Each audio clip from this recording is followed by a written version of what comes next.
Hey there, Brad from Build Your Being. When I first heard the term robotic affirmations, I initially thought it was something involving insecure androids trying to boost their self-confidence. You know, something like this. My circuits are optimized for success. My algorithms are designed for positive outcomes. I am constantly being updated and improved. My battery life is strong, and my processing speed is admirable. But then when I learned the actual definition, I realized I'd already been doing this myself. I just never had a name for it.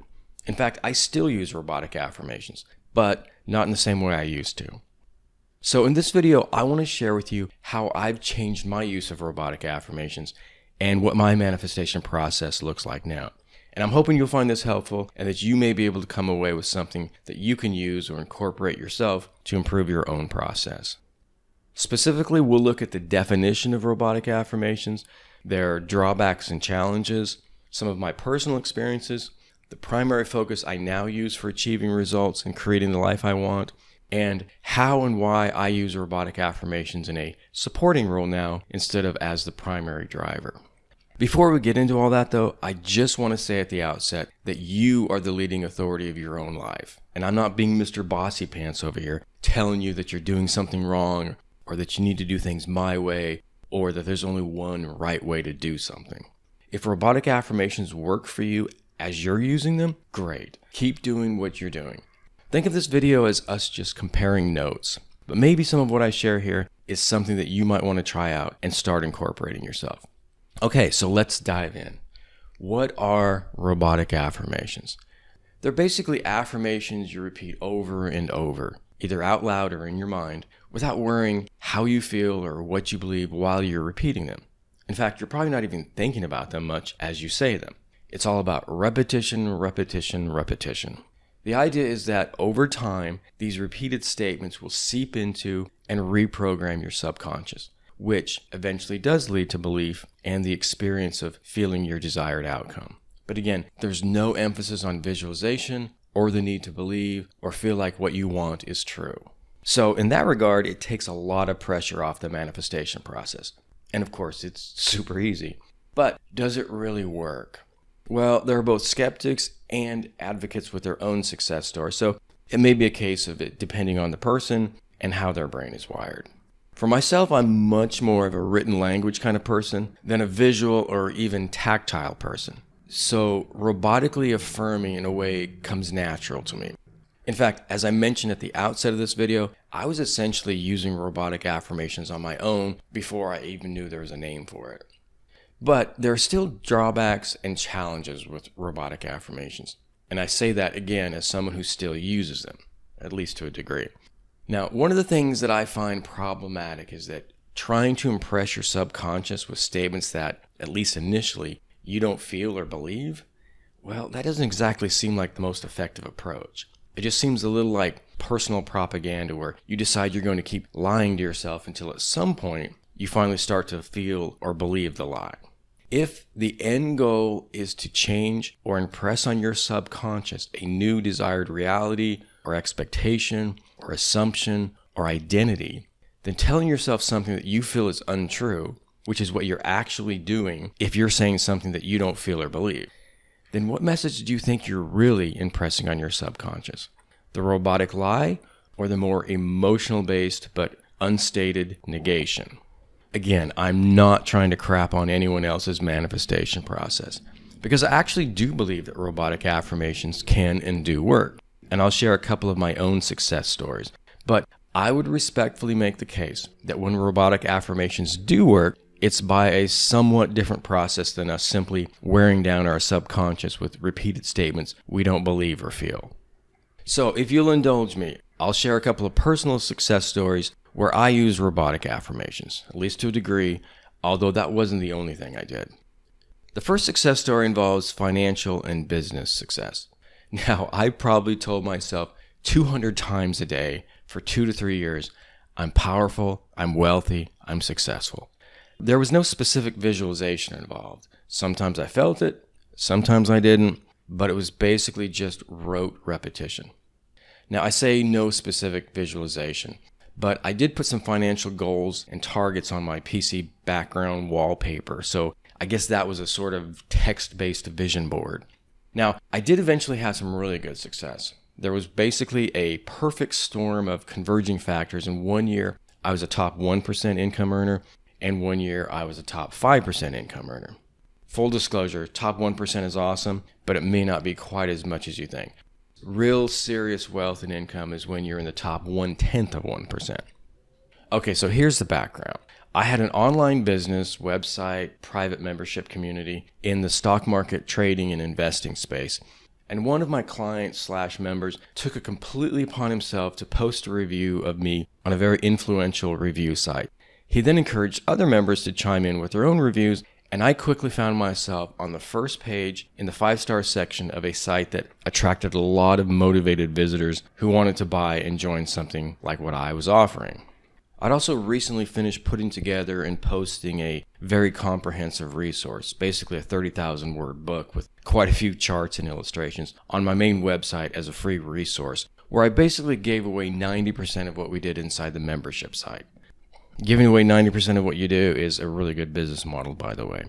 So not only do I suddenly start getting a lot of motivated traffic to my site, but when that traffic gets there, there's a lot for them to do. A lot for them to check out and consume.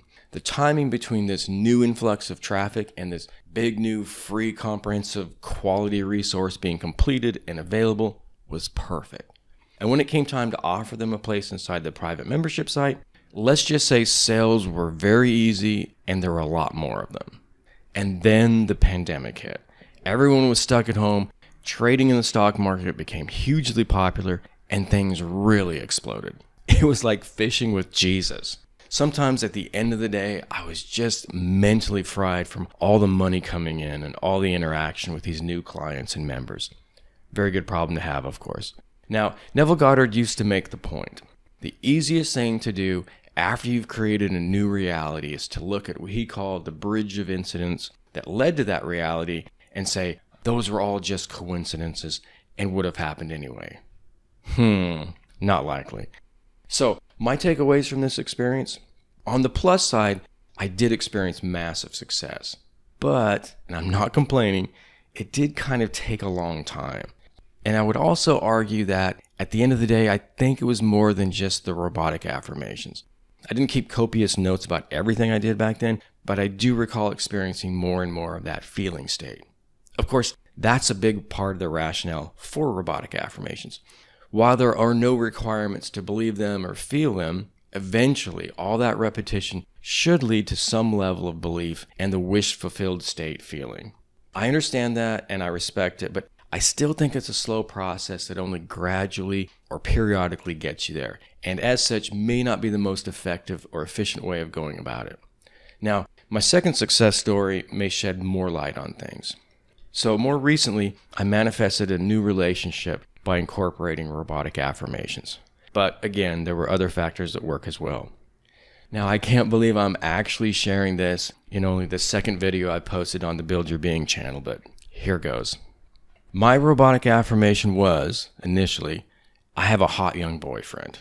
But upon reflection and realizing I could manifest something like that and it could still turn into a total nightmare, I decided to upgrade the affirmation to, I have an amazing relationship with my hot young boyfriend.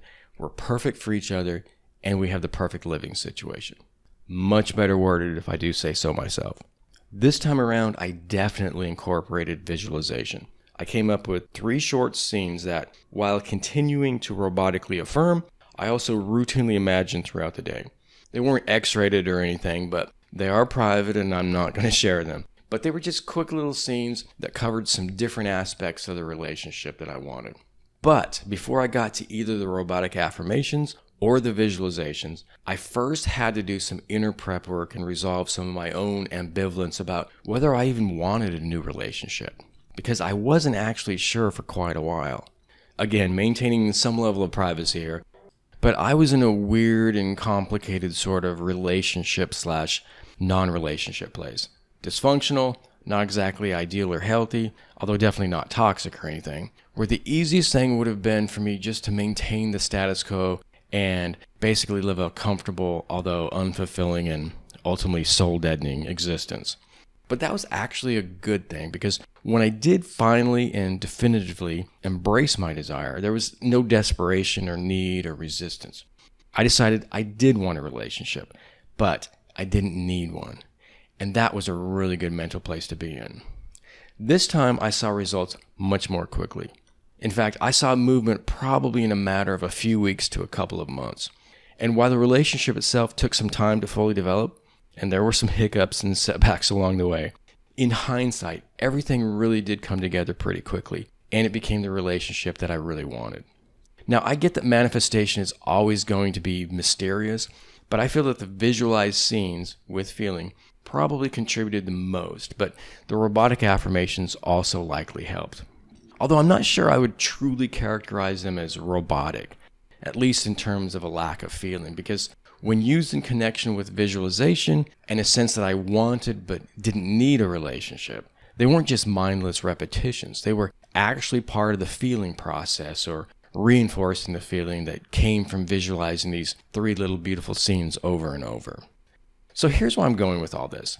Instead of using robotic affirmations as a way to hopefully, eventually, at some point, shift myself into a new identity where I could believe in my wish fulfilled, and where that wish fulfilled actually felt natural and an authentic expression of myself, why use all these roundabout ways to indirectly shift my self-identity? Why not focus on shifting my self-identity at the outset? That would definitely speed up the process, wouldn't it? Because while I most definitely use robotic affirmations in both of my successful manifestation examples, I would argue that something else was far more important in helping me achieve my results. In both cases, there was an identity shift. When it came to business and financial success, where the robotic affirmation was, I'm powerful, I'm wealthy, I'm successful, it was a slow, gradual process by which I increasingly felt those characteristics as realities. And of course, the manifestation wasn't like a switch suddenly being turned on. As things did begin to ramp up over time, and I began to see progress, that also reinforced my confidence and feeling state. When it came to manifesting a new relationship with said hot young boyfriend, what really accelerated that process was that I first became an unconflicted person who could genuinely see himself in a healthy and fulfilling relationship. Again, I 100% concede the point that it was possible that my robotic affirmations led to a feeling state and an eventual identity shift. So in that regard, robotic affirmations were the first step in a longer process. But if the ultimate requirement for manifestation is switching your own self-identity and becoming the person who naturally and easily attracts the things you want to attract, why not cut out everything that you can which isn't actually required? In other words, why not focus more on the part of the process with the highest payoff? If your self-identity isn't ready or it isn't aligned with your goals, no amount of robotic affirming will get you there, or at least not for a long time. I said this earlier and I'll repeat it. If robotic affirmations are your thing, you love them, they work for you as is, then, as they say, you do you. But I would love to share with you an approach that I find to be so much more powerful, profound, and effective. It's all about first and foremost shifting or choosing or creating your self-identity. Manifesting anything is hard, perhaps even impossible, if what you're trying to manifest doesn't align with your self-identity. So, all you need to do then is choose a self-identity that does align with what you want to manifest. And then manifestation is easy as pie. You might say, sounds great, but that's a whole lot easier said than done. Except it's not. In my last video, I've included a link in the description below. I shared a psychological exercise that demonstrated just how fluid self-identity is and just how quickly you can shift it. Basically, you can make the case that whatever quality, attribute, or characteristic you want, you already have it. If you want to change your belief about something or some aspect of yourself, find a little supporting evidence and then make a convincing argument to yourself. I promise you, it isn't that hard. The key, especially in the beginning, is in how you choose to interpret your memories and experiences.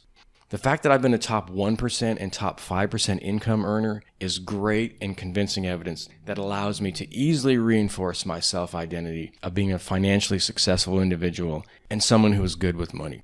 But what about before all that happened? Well, way before then, there was still convincing evidence out there to be found. although these were more humble examples. For instance, before I left the college town where I lived and went to school back in my 20s and moved 1,500 miles away to a more metropolitan area, I'd saved up $1,700. Hardly a war chest, but it was something I was very proud of because I did it when I was a college student and a line cook at a local restaurant where I was making at the time less than $6 an hour. Yeah, it was a while back. Or several years later, when my partner at the time quit his unsatisfying job and enrolled in nursing school, and I had left my unsatisfying job and was focusing on building my own online business, we had a couple of lean and semi-frugal years. He paid his portion of the household expenses by raiding his 401k, and I can remember when I couldn't always cover my portion of the household expenses and more than once paying a utility bill with a credit card. And oh yeah, we were also raising a kiddo. But no one ever went hungry, and we never felt poor. In fact, at one point, our refrigerator went out, and we needed to replace it. And we ended up getting a basic model at Home Depot for something like $350 or $400. Really basic model, and I remembered that the freezer space was also pretty small. But you know what? I was so proud of that little fridge. Or rather, I was proud of us for finding a way to purchase it. I didn't see us as poor or struggling. I saw us as investing in the future and managing our temporarily limited resources exceptionally well. I thought about this too. Just because an experience is modest doesn't mean it's not powerful. In fact, I would argue that for me, the refrigerator story is just as powerful as the top 1% and top 5% income experiences. Because for me, there's just as much emotional charge, possibly more, in the fridge story. Again, it's not your experiences on their own. It's how you choose to interpret those experiences that shapes your self-identity. If we do not consciously control and consciously reinforce a healthy narrative, one that serves us, our self-identity will be based on whatever our default interpretations of our experiences are. And if you struggle in any area of your life, it's a pretty safe bet that your identity includes negatively interpreted experiences. Interpretations that are now embedded, unconscious, and of course unchallenged. But all you have to do is consciously take control of the process, identify specific experiences and memories, and then intentionally choose to find or make positive interpretations. But you don't just do this once. Keep track of these positively interpreted memories or positively reinterpreted memories. Jot them down and routinely revisit them and, for lack of a better word, meditate on them a bit. Muse on them. I call these power stories, and believe me, I'll have a lot more to say about power stories in upcoming videos, but these are going to change and upgrade your self-identity so much faster and so much more powerfully than simply robotically repeating statements without any emotional charge or belief attached to them. I'm not saying to throw out robotic affirmations, not at all, but I would respectfully suggest that if you focus first on identifying and using these power stories to consciously reshape your self-identity, not only will your robotic affirmations be a really good way to help reinforce your new identity, but they're also going to be a lot more effective. For example, if you're struggling financially, instead of trying to brainwash yourself by endlessly repeating, "I am good with money," or "I am a money magnet," or "I live in abundance," if you first recall specific memories where money did in fact come to you easily or in some unexpected way, even if it was a small amount, your robotic affirmations are no longer going to be robotic. They're going to be epiphanies and realizations, and you're probably going to find yourself saying, "Holy cow, I really am a money magnet." And of course, you can do this in any area of your life.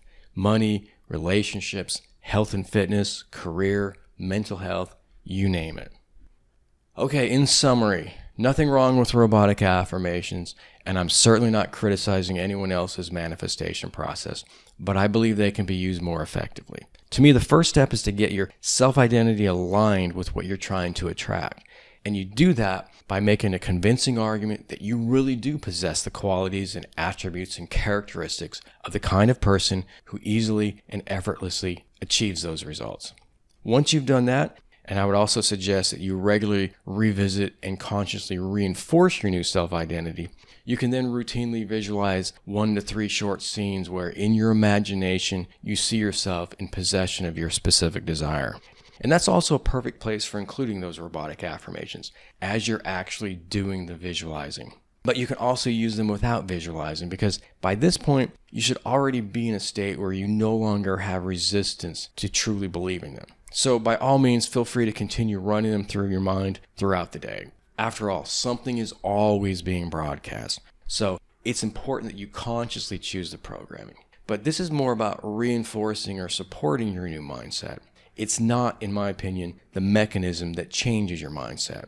At least it's not the most effective or quickest way. Okay, I would love to hear your feedback and also your experiences if you do decide to give this approach a shot. And I'm betting I'll hear more than a few success stories in the comments of this video as well as in the comments of future videos. Okay, if you've enjoyed this, you know the drill. Please consider liking, subscribing, commenting, and clicking the bell notification icon. I have a lot more videos planned that explore how to consciously create or recreate the best version of yourself and live a self-actualized, happy, magical, profound, and fulfilled life.